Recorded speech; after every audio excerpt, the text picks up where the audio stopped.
Bismillahirrahmanirrahim. Assalamualaikum warahmatullahi wabarakatuh. Hai proses Bismillah, alhamdulillah hari ini kita bisa belajar bareng bersama di channel Dapur Islami bersama Pita Aisyah. Semoga Allah selalu melindungi kita dan mengampuni dosa-dosa kita hari ini dan seterusnya. Amin amin ya rabbal alamin. Proses Bismillah, ada nggak ya orang yang hidup di dunia ini tanpa masalah? Pastinya tidak ada ya. Kadang kita melihat orang lain hidup nyaman-nyaman saja, tapi belum tentu kenyataannya atau kehidupan dalam rumah tangga atau sosialnya mereka baik-baik saja. Mungkin mereka punya cara tersendiri untuk menyembunyikan masalah mereka. Bagaimana jika kita juga diberikan Allah masalah kehidupan yang bermacam-macam dan bertubi-tubi? Apakah kita harus marah, ngeluh, putus asa, kecewa, dan sebagainya? Langkah yang seharusnya kita tempuh yaitu selalu berbaik sangka pada Allah, husnudzon pada Allah. Kemudian koreksi diri kita, akui semua kesalahan dan dosa-dosa kita pada Allah dan pada makhluk Allah.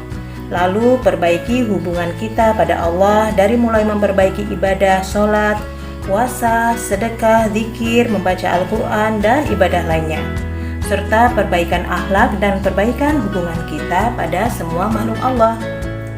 Jika hal tersebut kita lakukan, insya Allah kita akan terus bersyukur, ridho, dan tetap tawakal pada Allah saat kita diberi masalah oleh Allah. Dan ingatlah proses filah, masalah yang ada pada diri kita terjadi karena kesalahan kita dan terjadi atas kehendak Allah, bukan ridho Allah. Karena Allah hanya meridhoi hal-hal yang baik yang kita lakukan. Bagaimana kita membedakan masalah itu ujian atau hukuman dari Allah? Proses filah, saat kita diberi masalah, musibah, kesedihan, bencana, dan sebagainya, tapi membuat kita semakin dekat dengan Allah, maka itu disebut ujian.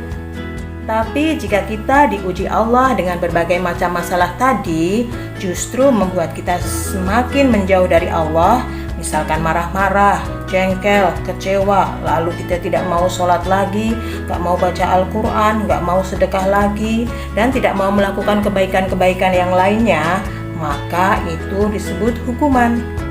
Jadi kita harus berhati-hati ya proses filah dalam menghadapi masalah dalam kehidupan kita. Jangan sampai kita dihukum Allah terus-menerus karena kesombongan dan kerasnya hati kita. Teruslah menanamkan keridhaan, kesabaran, rasa syukur, dan tawakal pada Allah agar apapun yang kita hadapi selalu diberikan solusi oleh Allah dan kita berubah menjadi hamba-hamba Allah yang bertambah baik dari hari ke hari. Amin, amin, Allahumma amin. Ingat ya proses filah, Allah mendidik kita pada setiap waktu, peristiwa, dan manusia melalui kesedihan, kesenangan, ujian, maupun hinaan. Jadi pandailah diri kita mengambil sikap atas segala sesuatu yang kita hadapi. Semoga Allah selalu mengampuni, melindungi, dan merahmati kita semua. Amin, amin ya rabbal alamin. Oke proses filah, semoga ilmu tadi bermanfaat untuk kita semua ya dan bisa kita terapkan dalam kehidupan kita sehari-hari. Dan hari ini saya juga akan berbagi resep chicken katsu ala Dapur Islami. Semoga bermanfaat ya proses filah. Let's start cooking. Bahan-bahan yang digunakan untuk membuat chicken katsu yaitu dada ayam tanpa tulang atau chicken fillet ya. Ini sudah saya iris tipis ya, agak tebal sedikit ya, tapi tidak terlalu tebal. Sudah saya bumbuin dengan bawang, garam, lada putih, saus teriyaki, saus tiram ya. Terus kita diamkan di kulkas selama beberapa jam agar bumbunya meresap. Kemudian ada adonan basah yaitu terbuat dari tepung terigu segitiga yang saya bumbuin dengan bawang putih, garam, lada putih, bubuk kaldu, dan bisa ditambahkan dengan bubuk cabai jika ingin pedas ya. Tapi ini saya tidak membuat yang pedas karena untuk anak-anak kecil saya. Dan ini ada tepung roti atau breadcrumb secukupnya Kita sesuaikan dengan kebutuhan ya. Ini ada mayones nanti buat topping. Ada juga keju ya bagi yang suka. Kalau tidak suka ya tidak usah dikasih keju juga nggak apa-apa. Pokoknya kita nanti hias sedemikian rupa hingga membangkitkan selera makan anak-anak kita ya, Bro Sis Villa. Ini ada minyak secukupnya untuk menggoreng chicken katsu nanti ya. Alhamdulillah sudah matang ya, Bro Sis Villa. Chicken katsunya kita angkat. Kemudian kita tiriskan.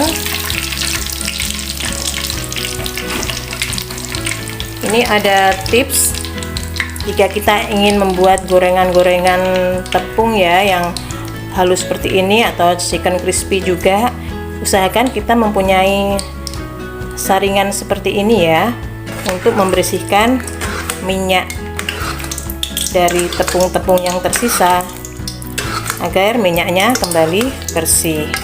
Kalau tidak kita bersihkan nanti untuk gorengan selanjutnya tidak cantik ya, karena tepung-tepung yang tersisa akan menempel pada gorengan yang baru ya kan. Sudah bersih, insya Allah harganya tidak mahal, cukup 15.000, sekitar 15.000 ya, Bro Sis Villa.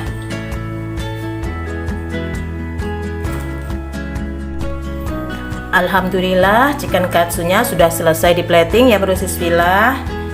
Ini adalah yang memakai mayones ya. Ini sesuai selera kita ya, mau di topping pakai mayones saja atau tidak terserah ya, kesukaan anak-anak kita. Ini saya beri keju dan saus tomat saja. Jika ingin pedas, saus tomat bisa diganti saus sambal ya.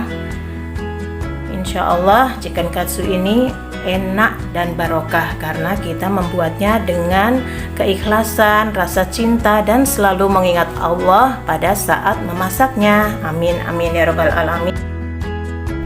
Oke, Bro Sis Villa, thanks for watching. Mohon maaf lahir dan batin.